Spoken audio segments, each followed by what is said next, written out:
오늘 본문은 이제 여러분이 세 번역으로 읽어서 조금 어색하긴 하겠지만 이거는 교회를 다녀본 분들은 다 알만한 개역개정 버전으로 여러분 다 아시죠? 하나님을 믿는 자, 그때로 부르심을 받은 자들은 모든 일이 합력하여서 협력이다, 합력이다, 이것 때문에 싸우기도 하고 똑바로 성경 좀 봐, 합력이잖아, 그런데 근데 그 말이 무색해진 게 지지 세 번역에는 협력이에요. 그러니까 그건 번역하기 나름이다라는 걸 이제 우리가 알 수가 있죠. 자, 그런데 이 모든 믿는 자들에게 이 오늘 본문 말씀은 마스터키와 같이 사용되는 그런 구절입니다.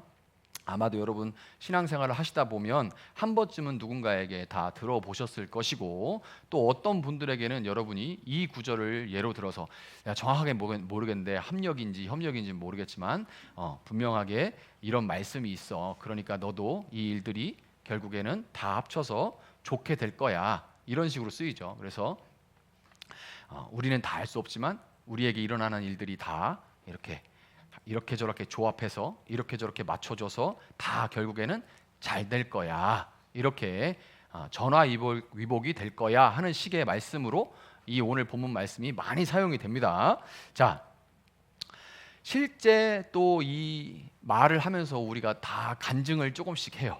다 신앙생활 하면서 들은 것들이 있기 때문에 이런 간증들을 많이 합니다. 야, 아무개도 집사님, 아무개도 이런 일이 있었잖아요. 저도 이런 일이 있었고요. 이런 간증들을 얘기하는데, 그때 대부분 이제 하는 간증들이 어떤 식이냐면, 사업이 너무너무 힘들어서 하나님께 막 죽도록 매달렸더니, 기도원 가서 매달리고 어떻게 매달렸더니 그렇게 안 오르던 것들, 내가 투자해 놓은 것들, 주식, 땅, 이런 것들, 아파트 이런 것들이 막 올라가지고 대박이 나서 그 어려웠던 거, 재정적으로 어려웠던 거 싹 해결되고 교회 헌금도 많이 드렸다, 이런 식의 이제 간증 진짜 많아요. 정말 많이 들을 수 있습니다. 조금만 간증이라고 쳐보세요. 그럼 여러분 유튜브에서 정말 하루 종일 들을 수 있을 겁니다. 그리고 애들이 막 진짜 지독하게 속을 썩이고 첫째부터 둘째, 셋째 하여튼 속을 막 썩이는데, 그래서 도무지 어떻게 할 수가 없어서 하나님께 막 간절히 매달렸더니 그 자녀들이 결국에는 다 잘 돼서 호강시켜주고 비행기 태워주고 용돈 주고 이렇게 했더라, 이런 얘기들. 그런 얘기들 막 이제 교회 가면 막 이제 레전드 스토리처럼 어떤 권사님들이 막 얘기하고, 야, 아들 자랑하지 마, 돈 벌금 2만 원 막 해도 또 내면서 또 자랑을 하죠. 이런 얘기들 많이 듣습니다. 이런 간증들 많이 들어요. 저는 이런 간증들을 하면 안 된다, 이런 생각이 1도 없습니다. 가능하면 여러분이 어려운 시기에 그런 간증들, 이렇게 하나님께 기도했더니 이런 기도 응답이 와서 대박이 나고 다 풀렸습니다, 모든 문제가 풀렸습니다, 이런 간증들을 여러분들도 할 수 있기를 바래요. 그렇게 저도 정말 여러분들이 다 잘 되기를 바랍니다. 여러분들이 가끔 오해하는 게, 목사님은 이렇게 성도들이 돈 많이 벌고 잘 되고 이런 거 별로 안 좋아하시는 것 같아요. 다 고난 당하는 걸 바라는 것 아닙니다. 아니에요. 세상에 그런 목사가 어디 있습니까? 성도들 다 잘 되고, 그리고 소위 성공 이렇게 인정받고 그렇게 되기를 바랍니다. 다만 그 가운데서 늘 선줄로 여긴 자는 넘어질까 조심하라고를 목사가 얘기하는 것뿐이지, 하나님 앞에. 왜냐하면 우리가 선 거 같으면 꼭 이제 벼랑 위에 서 있는 경우가 많거든요. 그러니까 영적으로 얘기하는 거예요. 그래서 주의를 줄 뿐이지 다 잘 됐으면 좋겠습니다. 절대 그렇게 안 되길 바라는 게 전혀 없어요. 자, 그런데 이 구절을 가지고 만약에 한다면, 이 구절을 가지고 무슨 마스터키처럼 여기다도 끼고 저기다도 껴가지고 다 합력해서 그 풀로 다 외우는 사람 별로 없어요. 조금씩 갖고 와서 협력해서 다 잘 돼 이러면서 이렇게 조금씩 갖고 와서 여기다 끼고 저기다 끼고 이러는데, 그런데 만약에 이 구절을 가지고 위로를 한다면, 또 간증을 한다면, 그거는 반은 맞고 반은 틀리는 겁니다. 반은 맞고 반은 틀리는 거예요. 로마서 8장 전체의 내용을 여러분이 한번 보시면, 오늘 9절에 모든 일이 합력해서 혹은 협력해서 선을 이룬다는 말의 모든 일, 모든 것들은 고난을 의미하는 겁니다. 그러니까 그냥 쉽게 얘기하면 모든 고난들이 협력해서 또는 합력해서 선을 이룬다는 거예요. 자, 문제는 모든 고난들이 협력하고 합력해서 이루는 그 선이 무엇인지를 우리가 제대로 모른다는 거죠. 고난들이 협력해서 선을 이루는데, 그 선을 우리가 생각할 때는 그냥 뭐라고 생각해요? 그냥 아까 간증했던 것처럼 그냥 다 잘 됐어, 완전 좋아, 다 풀어졌어, 해결 다 됐어, 이런 식으로 받아들이는 거죠. 왜냐하면 선이라는 게 한국 문화에서 무슨 선자예요? 착할 선자죠. 착한 선자예요. 그리고 영어로도 여기 보면 good이라고 되어 있습니다. good, 좋은 거예요. 좋은 거. 그러니까 요즘 흔하게 쓰는 말이 우리는 자연스럽게 떠오릅니다. 합력해서 선을 이룬다 그러면 착한 가격 같은 거 떠오르는 거예요. 착한 가격. 가격이 착해. 무슨 플러스 가격이 착해. 이런 막 로고송이 떠오르면서 이제 그런 표현이 떠오르게 되는데, 선을 이렇게 이해를 하면 28절은 우리가 생각하듯이 당연히 고생 끝에 낙이 온다, 고진감래로 받아들일 수밖에 없죠. 그러니까 이렇게 생각하니까 위로를 그 말씀 가지고 하는 거예요. 그런데 선의 의미를 바르게 알기 위해서는 28절만 똑 떼어와서 보면 안 되고 29절을 같이 봐야 돼요. 그래서 아까 제가 29절도 읽은 겁니다. 29절과 함께 봐야만 하는데, 29절 뭐라고 합니까? 혹시 29절 다시 띄워줄 수 있나요? 29절 한번 봅시다. 같이 읽읍시다. 시작. 29절 나왔나요? 미리 아신 사람들을 택하셔서 자기 아들의 형상과 같은 모습이 되도록 미리 정하셨으니 이것은 그 아들이 많은 형제 가운데서 맏아들이 되게 하시려는 것입니다. 자, 하나님이 미리 아신 자들, 여기서 이제 예정론 같은 거 나온 건데 나중에 뭐 이건 공부할 일 있으면 공부하고, 미리 아신 자들, 28절에 하나님을 사랑하는 자, 곧 그의 뜻대로 부르심을 입은 자들과 동일한 자들, 동일한 자들이 뭐냐면 하나님이 미리 아신 자들입니다. 하나님이 미리 아셨기 때문에, 정하셨기 때문에 하나님을 사랑할 수 있고 그의 뜻대로 부르심을 받은 자들이기 때문에 하나님을 사랑할 수 있다는 거예요. 그런데 그렇게 미리 정하신 것은 뭐냐면 그 아들의 형상을 본받게 하기 위해서 미리 정하셨답니다.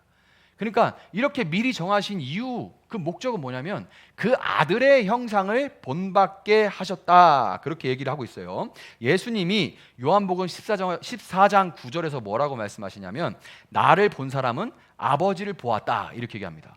인간 중에 이렇게 말할 수 있는 사람 아무도 없죠. 나를 본 자는 내 아버지 하나님을 보았다. 너는 네 눈으로 봤다, 하나님을 봤다라고 얘기를 해요.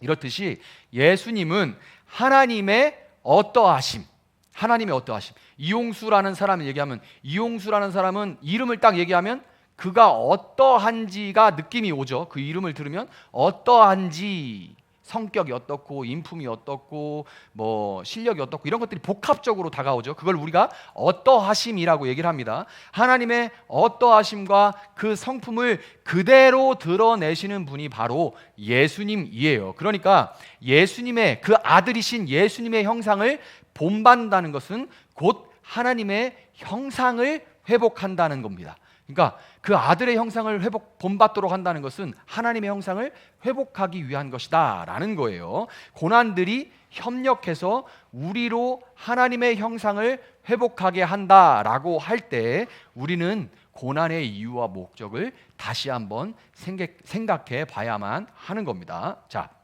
여러분, 고난이 우리로 하나님의 형상을 회복하게 한다는 그 말은 우리가 하나님의 형상을 어떻게 했다는 거예요? 회복하게 한다는 말은 어떻다는 거예요?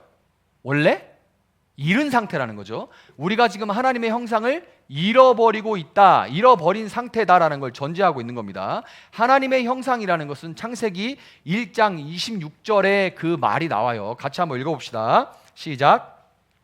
하나님이 말씀하시기를 우리가 우리의 형상을 따라서, 그리고 그가 바다의 고기와 공중의 새와 땅 위에 사는 온갖 들짐승과 땅 위를 기어다니는 모든 길짐승을 다스리게 하자 하시고. 아멘.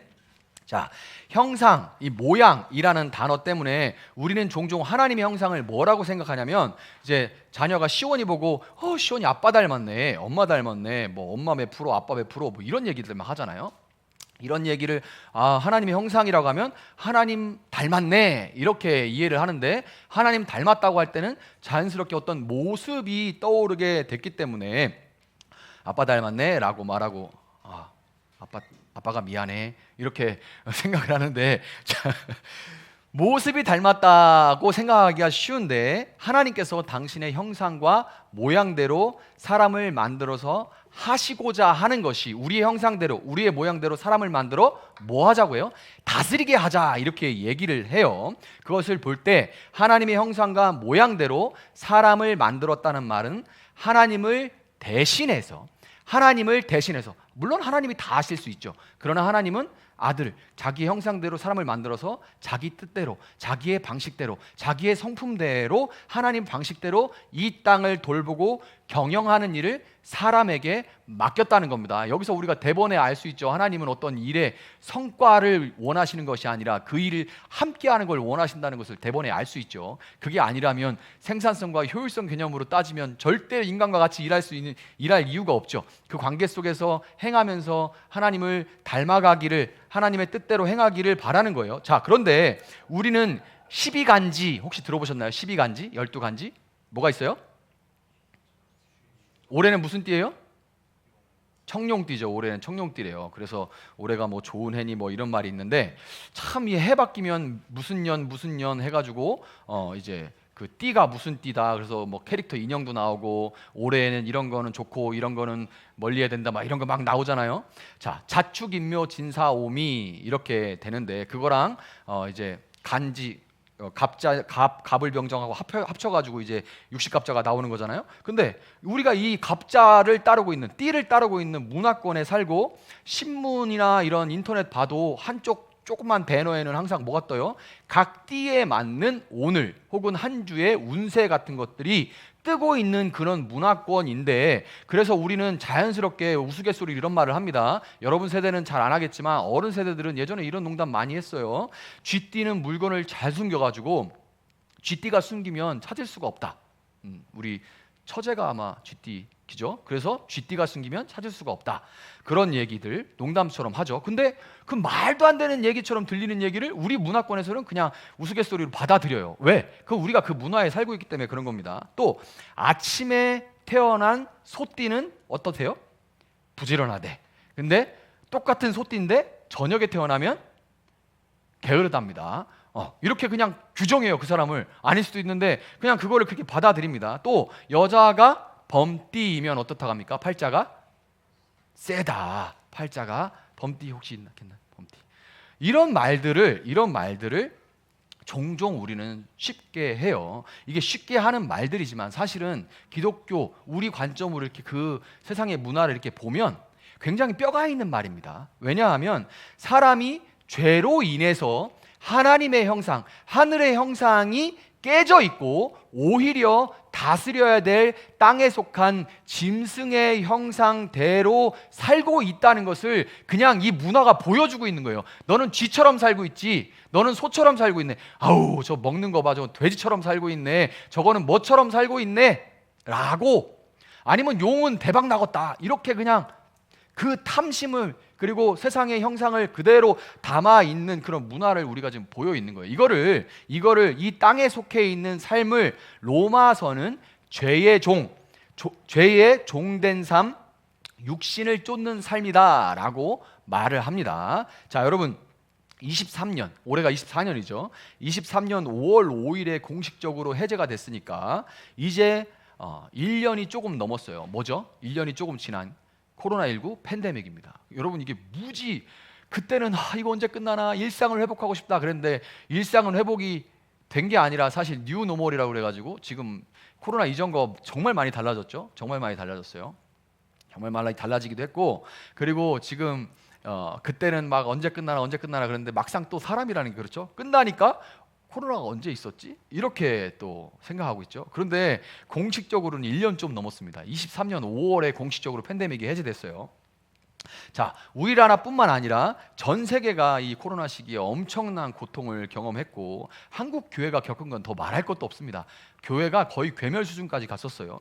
그 후유증은 신체적으로, 정신적으로, 관계적으로, 재정적으로 지금까지 계속 이어지고 있습니다. 이런 질병의 세계적인 대유행 앞에서 믿는 사람이라고 해서 신체적이고 정신적이고 뭐 이런 재정적인 어려움을 피해갈 수가 있었나요? 제가 아까 그랬죠. 교회도 괴멸 상태까지 갔다고. 물론 그게 정말 하나님이 디자인하신 교회가 괴멸까지 됐다 이런 얘기는 아니지만, 그러나 정말 어려움을 많이 겪었죠. 정말 큰 어려움을 겪었습니다. 여러분 요한계시록은 요한계시록 읽어본 사람들은 요한계시록이 무섭다, 그건 무서운 책이다, 함부로 열면 안 된다라고 얘기하는 이유가 거기에 일곱 나팔, 일곱 대접의 환상이 나오기 때문인데, 그 일곱인 일곱 나팔 일곱 대접의 환상이 굉장히 무시무시하기 때문에 그래요. 고기 부분 딱 따서 만든 영화들이 엄청 많습니다. 지지난주쯤에 제가 설교했던 그 아마겟돈도 여기서 나오는 거예요. 그래서 막 3차 대전 아니면 무슨 뭐 짐승들 뭐 이런 것들이 나와가지고 사람들 물어뜯고 하는 이런 모든 것들, 심지어 좀비도 다 여기서 나온 겁니다. 죽은 자가 일어나는데, 죽은 자가 일어난 것을 그 마지막에 일어나는 이 일곱인 일곱 나팔 일곱 대접, 이 얘기들을 그렇게 막 상상력을 동원해서 만들어낸 얘기들이에요. 자, 이 마지막 때 일곱인 일곱 나팔 일곱 대접의 환상을 통해서 마지막 때에 임하는, 세상에 임하는 재앙들을 설명해 주는 게 요한계시록인데요.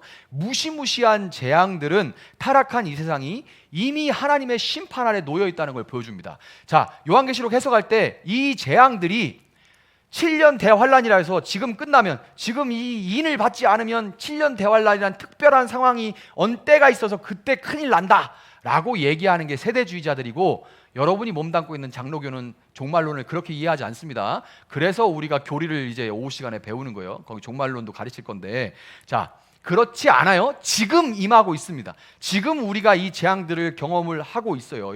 그리고 이게 제가 하는 얘기가 아니죠. 왜냐하면 우리는 이미 코로나 같은 것들을 경험하고 있잖아요. 일곱인 일곱 나팔 일곱 대접에 나오는 재앙들이 전 세계적으로 이미 임하고 있습니다. 무시무시한 재앙들은 타락한 이 세상이 이미 하나님의 심판 아래 놓여 있다는 걸 보여주는 겁니다. 여러분 뉴스 보고 환경 뉴스 이런 거 보면, 아니 이게 요한계시록 얘기 다 여기서 그냥 볼 수 있네, 상상할 거 없네, 지금 보고 있네, 막 물이 막 넘쳐가지고 막 다 집어삼키고 이런 것들 한번 보세요.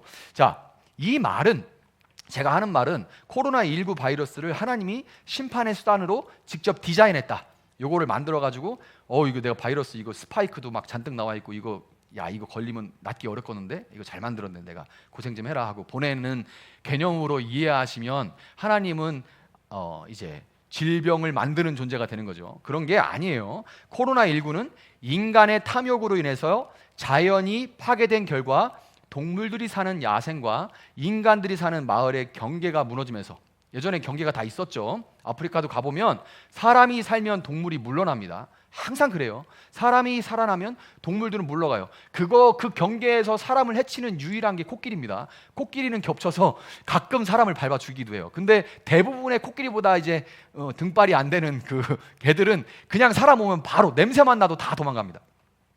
사람이 제일 세요. 총 이런 거 없어도 사람이 제일 셉니다. 동물들이 알아서 다 도망가요.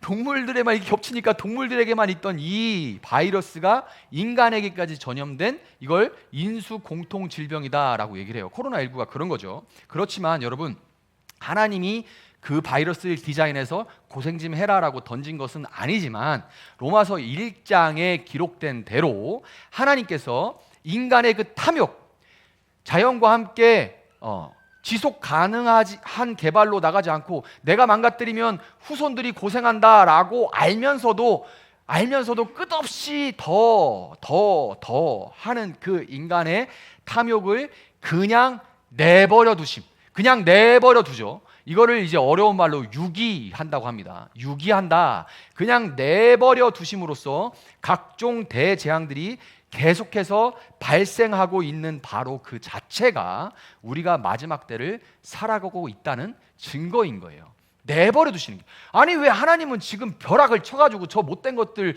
죽이지 않고 내버려 두셔 라고 여러분 생각하겠지만, 그거를 내버려 두셔서 자꾸 이렇게 끝으로 가게 그냥 두시는 것 자체가 심판이라는 거예요. 뉴스를 보면서 보이는 모든 것들이 지금 인간의 탐욕을 내버려 두심으로 저렇게 끝간데 없이 가게 하는 것이 마지막 때에 일어나는 일이구나라는 것을 우리가 알 수 있다는 거죠. 자, 흥미로운 것은 요한이 계시록에서 재앙들을 묘사할 때 출애굽기에 등장하는 10가지 재앙으로부터 그 모티프를 따온다는 거예요. 악성, 종기, 우박, 메뚜기, 흑암 이런 것들이 다 출애굽기에서 우리가 볼 수 있는 겁니다. 자, 그러니까 이것은 우리가 마지막 때를 살아가고 있으면서 겪는 고난의 이유와 목적이 출애굽기에 나오는 10가지 재앙이 임했던, 이집트에 임했던 이유와 똑같은 이유라는 거예요. 이유와 목적이 똑같다는 걸 우리에게 보여주고 있어요. 왜? 계시록에서 쓰고 있는 그런 이미지들도 다 출애굽기에서 가져온 거기 때문에 그런 거예요. 자, 이집트에 내린 10가지 재앙이 없었다면, 여러분 생각해 보세요. 이집트에 10가지 내린 10가지의 재앙이 없었다면 이스라엘이 출애굽할 수 있었을까요? 없었을까요? 자, 여러분 제발 제가 갔던 고등학생보다는 조금 더 나은 청중의 태도를 좀 보여주시길 바랍니다. 지금 못 보겠어요. 지금 너무 피곤해가지고 피곤한 건 이해를 하는데 나 고등학교로 가고 싶어. 지금 너무 마음으로 막 세상에 자, 출애굽할 수 있었을까요? 없었을까요? 없었겠죠. 출애굽할 수 없었습니다. 10가지 재앙이 없었으면 출애굽할 수 없어요. 우리는 학교에서 치르는 시험에 익숙한 세대이기 때문에 10가지 재앙에 대해서 주일학교 나온 분들, 옛날에 주일학교 다닌 분들은 10가지 재앙이 뭐뭐인지 외우는 데 힘썼을 겁니다. 그래서 이건 여러분만 그런 게 아니라 신대원 입학 시험에도 나옵니다. 이거는. 그래서 10가지를 다 외워야 돼요. 그래서 어떻게 외웠냐면 피, 개, 이, 파리 이렇게 외웠습니다. 피 첫 번째고 개, 이파리 하면 잘 외워지거든요. 이런 식으로 저도 달달 외웠는데, 그런데 그게 중요한 게 아니라 개 다음에 이, 파리 이런 게 중요한 게 아니고, 이집트를 심판하신 것은 사실 심판 그 자체보다는 이스라엘의 구원의 목적이 있다는 것이 중요한 거예요. 이스라엘의 구원이, 그러니까 그것은 심판 얘기가 아니라 구원 얘기입니다. 하나님은 사탄적인 인물인 파라오가 사탄이다 그 얘기가 아니라 사탄적인 인물인 파라오의 압제와 강고한 피라미드형의 죄악된 사회 구조 맨 밑바닥에서 학대당하면서 탄식하면서 부르짖던 그 이스라엘의 소리를 하나님이 들으시고 10가지 재앙으로 이집트를 치신 후에 당신의 백성들을 출애굽 이집트로부터 건져내신 거예요. 이와 마찬가지로 우리가 사는 세상에 발생하는 재앙들과 그로 인한 고난들도 세상과 거기에 속하 있는 사람들에게는 심판이겠지만, 세상이 끝날래네벼 이렇게 심판이겠지만, 하나님의 백성들에게는 이 재난들을 보면서 마귀가 왕노릇하는 죄악된 세상의 정신과 구조로부터 건져내기 위한 하나님의 구원의 손길이라는 것을 우리는 기억해야 되는 겁니다. 지진이 나면 세상이 멸망하려나 봐, 큰일 났다, 7년 대환란이 왔나 보다, 두려워해야 되는 게 크리스찬이 아니, 이건 잘못된 시한부 종말론입니다. 아니에요. 지진이 일어나면 이 땅은 영원하지 않구나를 여러분이 기억해야 되는 거예요. 하나님이 지진을 허용하셔서 땅에 지진이 막 흔들리면 와, 세상 끝이 왔으니까 돈 내고 누구 쫓아가서 막 빌어야겠다, 이게 아니라는 겁니다. 이 땅은 영원하지 않구나, 34평짜리 샀으니 나는 이 세상에서 할 일 다 했다 라고 생각하고 내 드디어 내 집 마련했다 하지만 그게 끝이 아니라 이 세상은 영원하지 않구나를 지진을 통해서 알라는 거예요. 그래서 내 백성아 거기서 나와라 하는 게 요한계시록입니다. 출애굽기하고 똑같아요. 내 백성아 세상 정신과 세상 구조에서 나와라, 너는 하늘에 속했다라고 얘기하는 게 요한계시록이에요. 자, 그래서 여러분 세상 정신을 제일 잘 보여주는 상징이 창세기 11장에 나오는 바벨탑 사건이죠. 내가 하늘까지 닿아서 내가 내 이름을 세상에 널리 퍼치리라, 더 크고 더 높아지리라, 내 이름을 똑같죠. 창세기 3장에 있는 하나님과 동일하게 내가 하나님처럼 되겠다, 이게 바로 바벨탑 사건이에요. 그래서 여러분 요한계시록은 이런 정신과 구조를 가진 세상을 큰 성 바벨론이라고 부릅니다. 괜히 큰 성 바벨론이라고 부른 게 아니에요. 바벨론은 로마의 별명이기도 하고 바벨론은 바벨탑에서 나온 겁니다. 그 정신을 그대로 담고 있는 세상을 바벨론, 큰 성 바벨론, 무너졌도다 큰 성 바벨로나 라고 얘기하는 것이 바로 이 요한계시록 그 이유입니다. 자, 여러분 큰 성 바벨론에 임하는, 지금 임하고 있는 여러분 개인적인 재난이나 또 세상에 임하는 전체적인 그런 재앙들로 인해서 여러분과 저를 포함한 하나님의 백성들이 겪는 모든 고난의 이야기들은 먼 훗날에는 아마도 출바벨론기라고 불리게 될 거예요. 여러분이 지금 겪는 개인적이고 전 세계적으로 겪는 이 모든, 특히 코로나19 같이 팬데믹이 일어나서 전 세계가 겪을 때 똑같은 일을 겪는데 그것을 받아들이는 하나님의 백성과 세상의 백성의 받아들이는 모습과 반응을 볼 때 저들을 건져내시기 위한, 저들이 저 사건을 계기로 저들은 정말로 다르게 살기 시작했다. 사람이라는 게 바이러스 하나 걸리면 그냥 너무 허무하게 가는구나. 그렇다면 내가 어디에 속한 자로 어떻게 살아가야 될까를 깨닫게 되고 방향을 다시 설정하게 되는 계기가 됐었구나. 그래서 하나님 거기서 그들을 그 구조에서 건져냈었구나 라고 알 수 있는 출바벨론기로 불리게 될 겁니다. 여러분, 혹시 이스라엘이 출애굽한 지 불과 한 달 반 만에 신광야에서 모세와 아론에게 쏟아냈던 불만이 뭔지 아시나요? 모세와 아론에게 그들이 한 달 반 만에 출애굽시켜줬더니 한 달 반 만에 뭐라고 했는지 아세요? 차라리 우리가 이집트 땅 거기 고기가마 곁에 앉아 배불리 음식을 먹던 그때에 누가 우리를 주님의 손에 넘겨주어서 죽게 했더라면 더 좋을 뻔했습니다. 그런데 당신들은 지금 우리를 이 광야로 끌고 나와서 이 모든 회중을 다 굶어 죽게 하고 있습니다. 이게 한 달 반 만에. 근데 여러분 보세요. 예수 진짜 제대로 믿어가지고 뭐가 옛날에 양심의 가책 안 받던 것들이 양심의 가책 받아. 막 이래가지고 괜히 막 그래요. 그래서 막 좀 갈등하고 그래서 옛날에는 탁탁 잡던 것들이 타이밍이 늦어지고 그래서 막 돈도 안 벌리고 막 뭐가 좀 꼬인 것 같아. 아, 예수 믿어서 망했다고 막.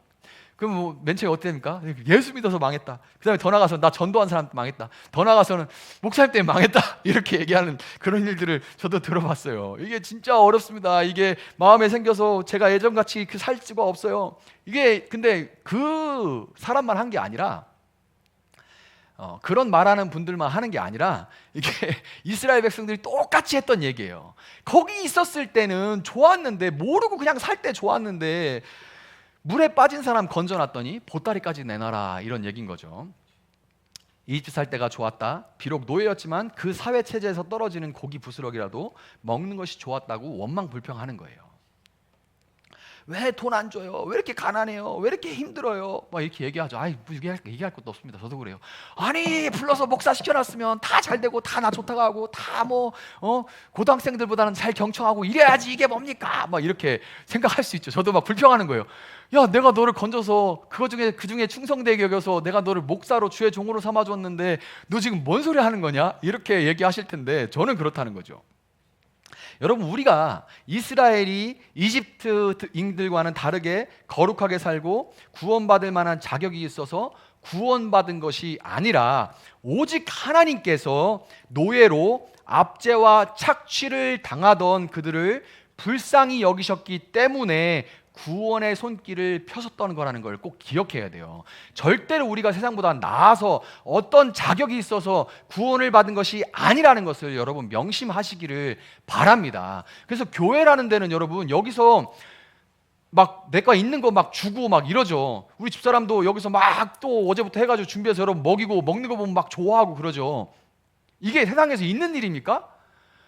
지금 제가 엊그저께인가 들었는데 제가 이게 이제 그걸 교회 돈으로 결제를 하고 나면 돈을 이렇게 하면 이제 제가 이제 교회 공금을 보내주고 그래요. 지금 아직 그렇게 하고 있는데 6만 얼마인가? 이 정도 나왔던 것 같아요. 이번 주에 이제 여러분 애참 먹을 때 6만 얼마? 이걸로 이제 먹을 거예요. 그러면 20명, 30명이 먹는다 칩시다. 그러면 한 사람당 얼마인지 아세요? 2,000원 꼴이 되는 거예요. 나머지 그거를 여러분 이따가 먹게 될 걸 2,000원 꼴로 먹게 되는 거예요. 세상에 이런 데가 있습니까? 돈 안 내잖아요. 근데 왜 주면서 기뻐할까요? 미리 맛보는 거예요. 내 백성아 거기서 나와라. 야, 그거 줬으면 내놔라 하는 세상에서 나와서 여기서 한번 맛봐. 그냥 주면서 기뻐하는 이 구조를 한번 맛봐. 이거는 하나님 때문에만 가능한 거야. 그러니까 너 여기서 미리 맛보다가 그렇게 살다가 너는 그런 나라로 영원히 거기서 거하라고 하는 게 여러분을 교회로 불러오고 교회에서 살면서 영원한 천국으로 여러분 살게 되는 그거예요. 미리 맛봐. 여기서 이유 없이 도와줘. 전문가들 다 있잖아요. 여기 각자 또 나가면 다 엄청난 전문가들입니다. 근데 자기가 가진 그 전문 기술들을 그냥 다 막 누가 물어보면 막 알려주고 또 털어 당겨주고 밀어주고 하는 이런 것들 아무런 대가 없이 미리 여기서 맛보는 거예요. 미리 맛보는 거예요. 여러분, 그런데 우리는 교회에 있으면서도 이것을 많이 잊어버리고 살아요. 우리는 여전히 죄악된 것, 땅에 속한 것, 이집트의 피라미드와 바벨탑 같은 그런 세상 속에서 그냥 내버려 두면 언제나 우리는 교회를 나오고 살지만 그럼에도 불구하고 저도 뭐 몇 번 밖에 나가서 일을 하면서 느껴요. 많이 느낍니다. 부딪히면서 정신없이 얼마나 정신없는지를 느껴요.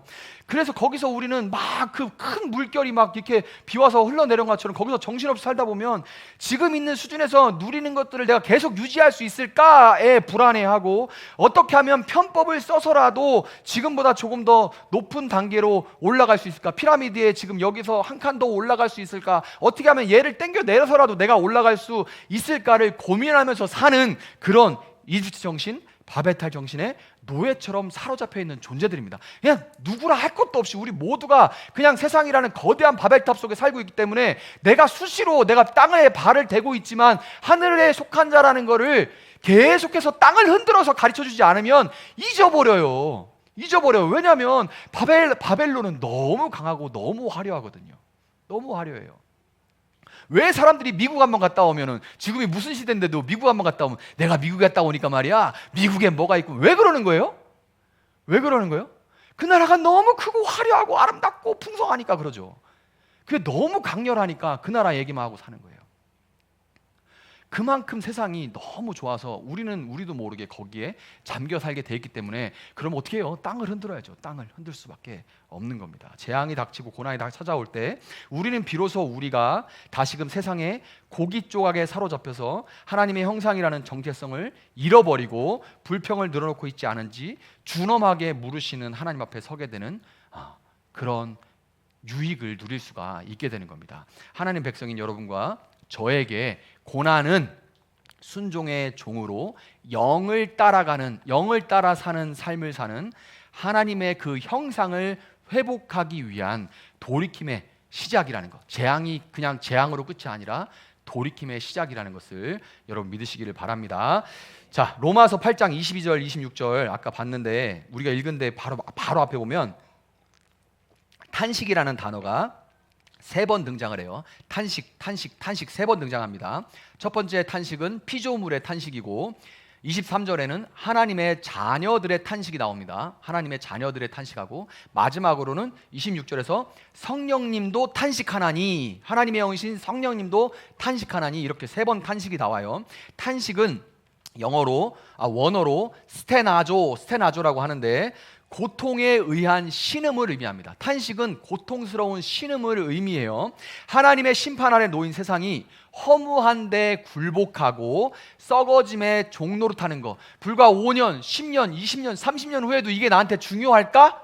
라고 물어보면 사실 그렇게 중요하지도 않은데, 그것 때문에, 그 썩어질 것 때문에 목숨 걸고 사는 것, 거기에 종노릇하는 것, 쉽게 말해서 죽음의 권세 아래서 병들고 약해지고 죽어가는 그런 모습을 보면서 성령님은 하나님의 자녀들 안에서 말할 수 없는 고통으로 신음한대요. 누가? 하나님이 신음한대요. 하나님의 영이신 성령님이 하나님의 자녀들의 마음속에서 고통스럽게 신음을 하면서 우리로 하여금 그 일을 위해서 간구하도록 만드신다는 겁니다.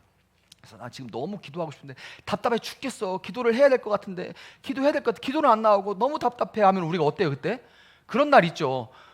그렇다고 우리가 기도를 어떻게 해야 되는지 잘 모르겠는데 너무 답답하고 너무 힘들고 죽겠어. 마음이 너무 어떻게 해야 되지? 그럴 때가 뭐냐면요, 여러분 안에 성령님이 답답해서 탄식하는 겁니다. 그럴 때 별거 아니에요. 주여 이렇게 하게 되죠. 그 탄식을 얘기하는 겁니다. 성령님께서 우리에게 그렇게 탄식해서 기도하게 하시는 거예요.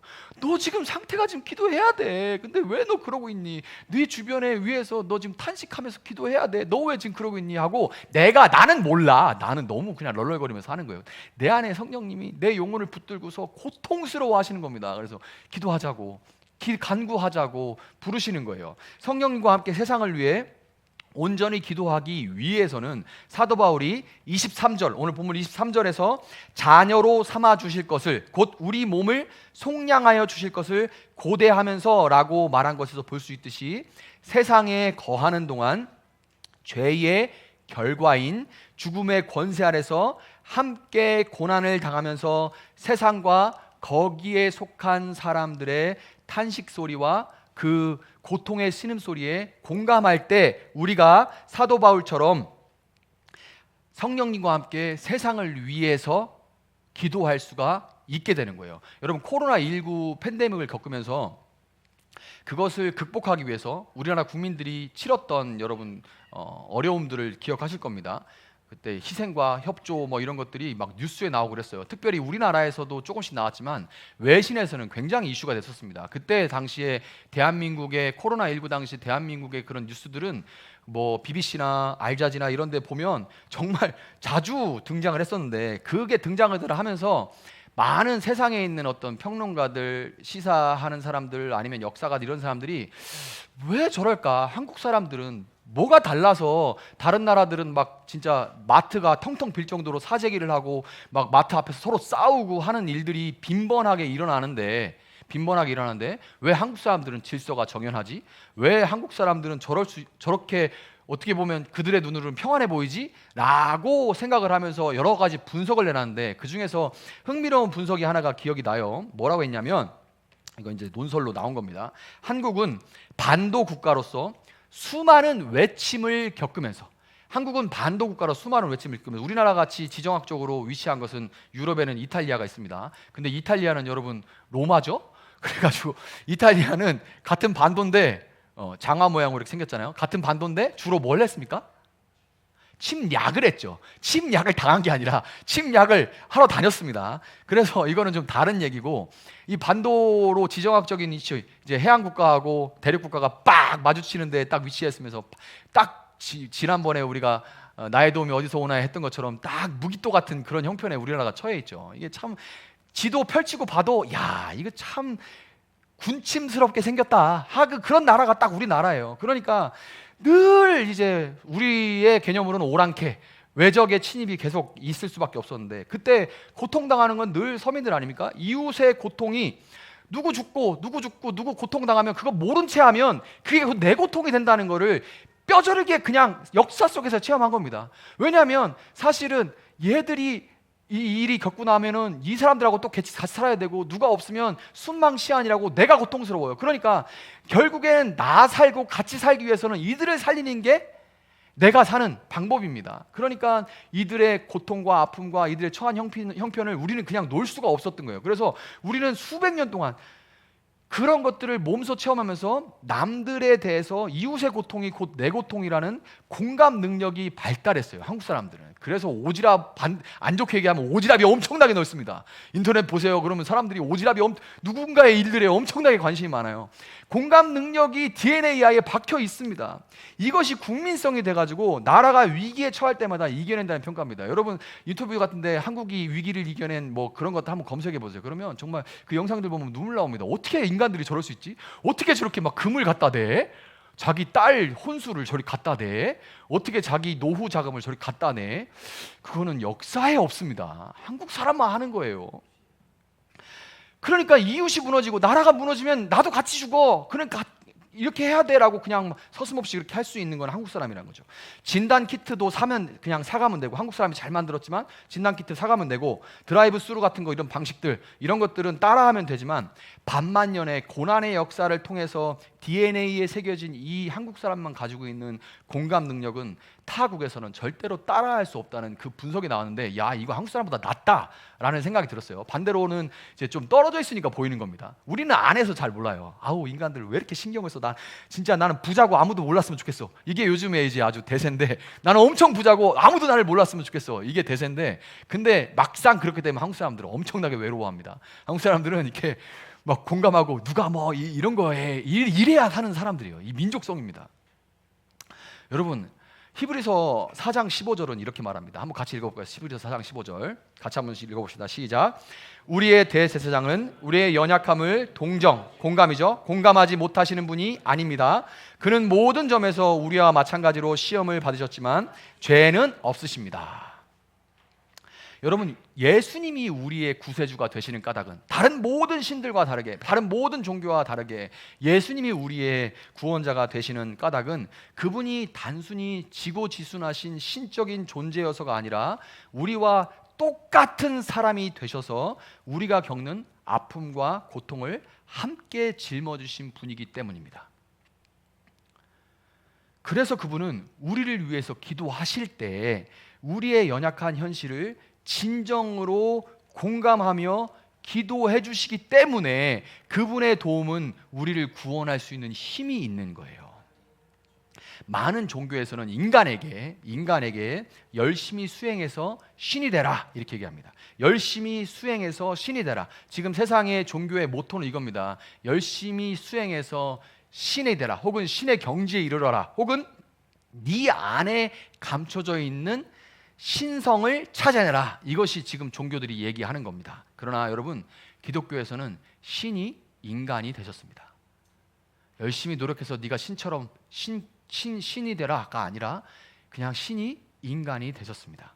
행복하고 해맑게 웃는 다른 신들과 달리 타종교의 신 형상들 보면 얼마나 행복해 보여.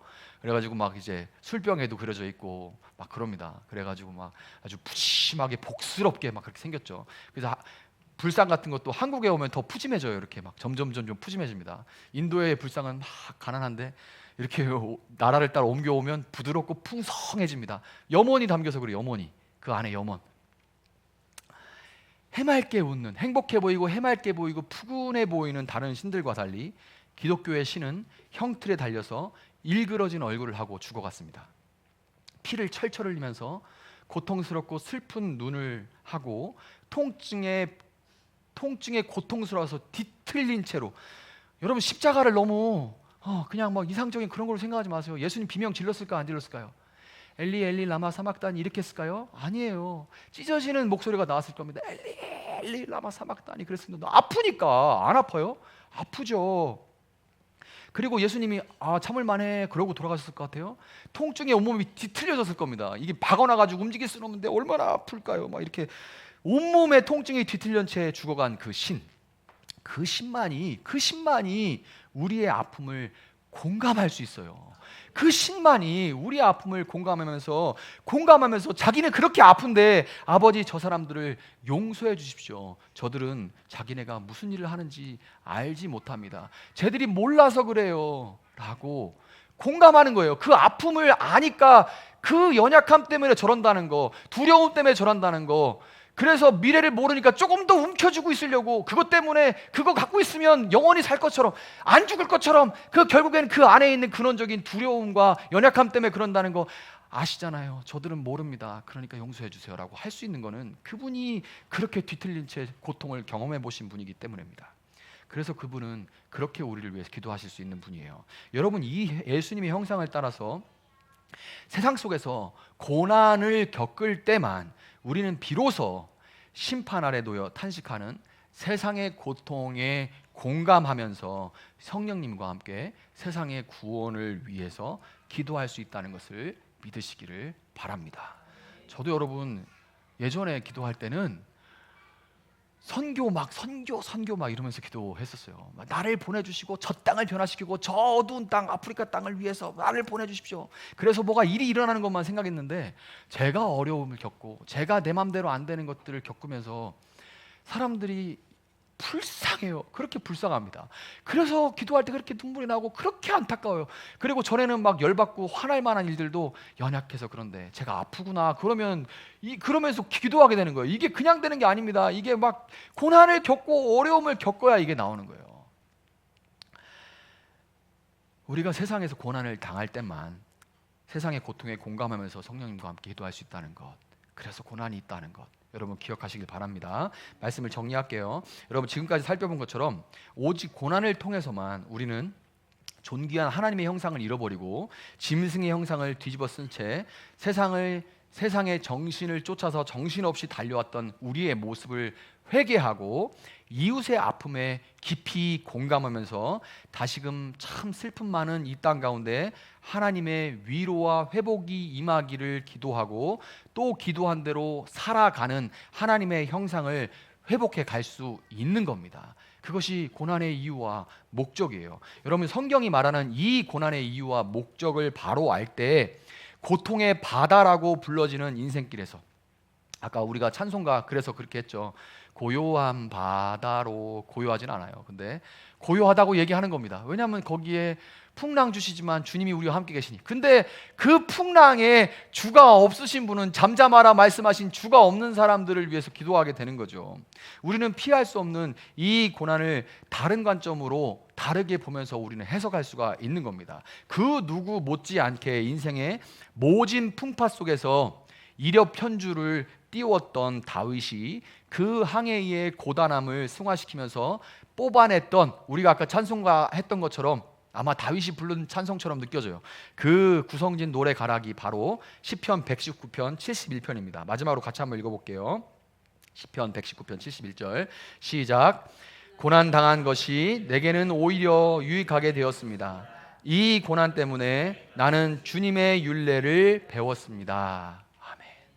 아멘. 여러분 솔직히 이게 아멘 돼요? 싫어요. 나는 이 고난 경험하고 싶지 않습니다. 그리고 여러분도 안 겪었으면 좋겠어요. 우리 시원이도 하나도 안 아프고 감기 한 번도 안 걸리고 건강하게 자랐으면 좋겠어요. 그죠? 근데 아픕니다. 아프고 넘어지고 까지고, 또 이제 학교 들어가면 엄마 누가 친구가 막 이렇게 했어, 그리고 이러고 속상해합니다. 부모가 막 아파요. 애가 아파하는 거 보면 아픕니다. 아파요. 그렇지만 겪어야 돼요. 그래야 인간관계를 배워가니까요. 야, 그렇게 말했어? 걔는 왜 그래? 그러고 넌 학교 가지 마. 이렇게 집에서만 있어. 이러는 부모 있나요? 아니죠. 그거 겪으면서 이제 인간관계도 배우고 해야죠. 더 좋은 사람으로 성장해 가야죠. 여러분 잊지 말아야 될 것은 근데 한 가지. 이 고백은 고난의 당사자인 다윗의 개인적인 신앙 고백이라는 겁니다. 다윗도 고난을 힘겹게 겪고 난 이후에 알 수 있었던 거예요. 다윗도 고난을 겪고 난 이후에, 이 아까 우리가 불렀던 찬송가도 신앙의 연조가 있는 어른들이 부르는 찬송이에요. 여러분이 이 찬송에 정말 마음이 동하고 눈물이 쭉 나면 여러분들이 이제 조금씩 연식이 오래돼 가는 겁니다. 이게 물론 젊은이들은 안 힘든다는 얘기가 아니에요. 그런데 이게 점점 힘들고 어려운 일들을 겪고 난 나중에 알 수 있는 거예요. 고난의 아이콘과도 같은 욥도, 고난의 그 당시에는 욥도 뭐라고 했냐면요, 견딜만 합니다. 주님, 이길 수 있게 저 이 고난을 주셔서 감사합니다. 이러지 않았어요. 자신이 태어난 날과 인생을 저주했습니다. 내가 태어난 날이 저주를 받았더라면, 내가 어둠 속에서 그냥 낙태된 자처럼 그냥 사라졌었다면 얼마나 좋았을까. 그럼 이 고통을 안 겪었을 텐데 하고 원망하고 저주합니다. 심지어 빨리 생명이 끝나기를 고대해요. 그게 욥입니다. 지금 고난을 겪고 있는 분들에게 오늘 말씀은 아예 귀에 들어오지도 않을 겁니다. 고통을 겪고 있는 사람들에게는 고난의 이유와 목적을 아무리 설명해도 그거는 그냥 막 때리는 것처럼 보여요. 왜 그 정죄처럼 보여요. 왜 이유와 목적을 제대로 알지 못하니? 라고 얘기하는 것처럼 들려요. 아무리 유아해서 얘기해도 그거는 그때는 들려오지 않습니다. 귀에 들리지 않아요. 또 더 나가서 자칫 잔인하게 들릴 수도 있습니다. 지금 너무 막 일이 안 구해져서 힘든데, 지금 너무 재정적으로 어려운데, 이런데 고난의 이유와 목적이 있습니다. 합력해서 선을 이룰 겁니다. 이 얘기는 어떤 때는 폭력적으로 들린단 말이에요. 우리가 주의해야 돼요. 그래서 함부로 막 조언하는 거 주의해야 됩니다. 그런데 고난 중에 계신 우리 사랑하는 성도님들이 주님의 은혜로 고난의 끝에는 반드시 마침내 다윗과 같은 고백을 할 수 있게 되기를 축복합니다. 오늘 본문 29절 30절에 기록된 것처럼 하나님은 우리를 미리 아시고 정하시고, 미리 정하신 그들을 또한 부르시고, 부르신 그들을 또한 의롭다 하시고, 의롭다 하신 그들을 또한 영화롭게 하십니다. 우리의 모든 고난까지도 하나님은 다 알고 계시고, 그 고난을 통해 하나님은 우리를 반드시 영화로운 모습, 예수님을 닮은 그 모습으로 바꿔 나가신다는 것을 여러분 믿으시기를 바라요. 그 하나님께서 반드시 여러분과 저로 하여금 마침내 다윗과 같은 고백을 할 수 있도록 만들어 가신다는 것을 믿으시고, 소망 중에 오늘 또 하루, 또 한 주를 넉넉히 견디고 버텨낼 수 있기를 예수님의 이름으로 축복합니다.